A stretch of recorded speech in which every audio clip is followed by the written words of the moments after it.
Hi friends, நான் உங்கள் film therapist. நம்ம இன்றைக்கி என்ன படத்தை பற்றி பார்க்க போகிறோம்னா,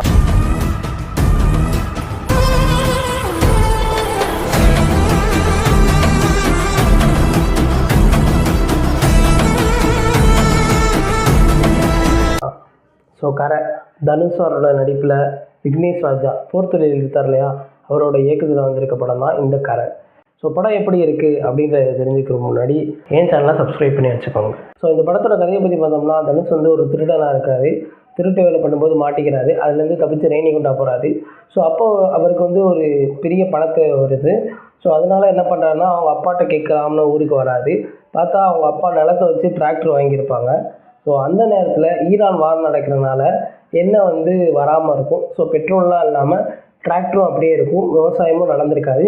அதனால் பேங்க்குக்கு பணம் தராதனால பேங்க்காரங்க ஜப்தி பண்ணிடுவோம் அப்படின்னு நோட்டீஸ் அனுப்பி அந்த நிலத்தை அவங்க எடுத்துக்க பார்ப்பாங்க. இந்த மாதிரி சூழ்நிலையில் அவங்க அப்பா இறந்துடுறாரு. வழக்கமாக ஊர்களில் பார்த்தோம்னா சொந்தமாக நிலம் வச்சுருந்தா அங்கேயே புதைச்சிருவாங்க இறந்தவங்கள. அவங்க அப்பாவையே அப்படி புதைக்கலாம்னு போகிறப்போ பேங்க்காரங்க இங்கே புதைக்கக்கூடாது, இதுவே ஜப்தி பண்ண போகிற நிலம், நீங்கள் இங்கெல்லாம் இது மாதிரி பண்ணக்கூடாது அப்படின்னு சொல்ல ஒட்டியும் அந்த நிலத்தை பேங்க்லேருந்து மீட்டெடுக்கிறதுக்காக அவர் திரும்ப திருட போகிறாரு. இவர் பேங்க்கில் திருடி அவங்க அப்பாவை அந்த இடத்துல புதைச்சாரா இல்லையா அப்படின்றதான் இந்த படத்தோட மொத்த கதையே. இந்த படத்தோட கதை இதுக்கு முன்னாடி நிறைய படங்கள் நம்ம பார்த்துருக்கோம். உதாரணத்துக்கு ஒரு சிட்டி லைஃப்பில் இதே கதை எடுக்கணும்னா மகான் கணக்குன்னு ஒரு படம் வந்திருக்கும். சுதீப் கிசான் நடிச்சிருப்பாரு.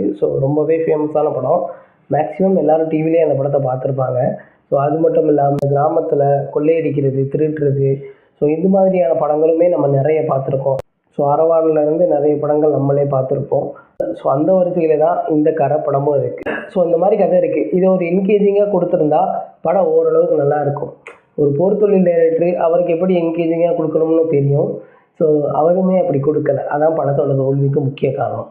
படம் ஸ்டார்டிங்லேருந்து எண்டு வரைக்கும் ரொம்ப ஸ்லோவாக போகுது. ஒரு சீனில் தேவமோகன் படத்தை வச்சு ஒரு ஹைப் காட்டுவாங்க.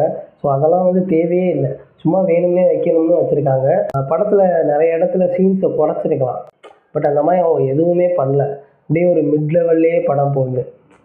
அதனாலேயே ஒரு கேப்டன் மில்லர், ஒரு ஜெகமே சந்திரம் பார்த்த ஃபீல் தான் நமக்கும் வருது. தனுஷ் சார் தேர்ந்தெடுக்கிற டைரக்டர் பூராமே ஒரு படம் ஹிட்டு கொடுத்தா நல்ல டைரக்டர் தான். இவர் வச்சு செஞ்சிடறாங்க, அவ்வளோதான். இந்த படத்தில் ஆக்டர்ஸ் யார் மேலேயும் நம்ம குறை சொல்ல முடியாது. எல்லாருமே அவங்களோட வேலையை அற்புதமாக பண்ணியிருக்காங்க. மொத்தத்தில் இந்த படத்துக்கு நான் போகலாமா வேணாமா அப்படின்னு நீங்கள் கேட்டிங்கன்னா, உங்களுக்கு ஒரு படம் ஸ்லோவாக போனால் தான் நான் பார்ப்பேன், எனக்கு கேப்டன் மில்லர், ஜெகமே தந்திரம், இந்த மாதிரி படங்கள்லாம் ரொம்ப பிடிக்கும் அப்படின்னா இந்த கரை படத்தையும் நீங்கள் பார்க்கலாம். உங்களுக்கு இந்த படம் பிடிக்கும். இந்த படத்துக்கு என்னோட ரேட்டிங் பார்த்தீங்கன்னா 5க்கு 2.5 தரலாம். அந்தளவுக்கு ஒரு ஒருத்தான படம் தான் இந்த கரை.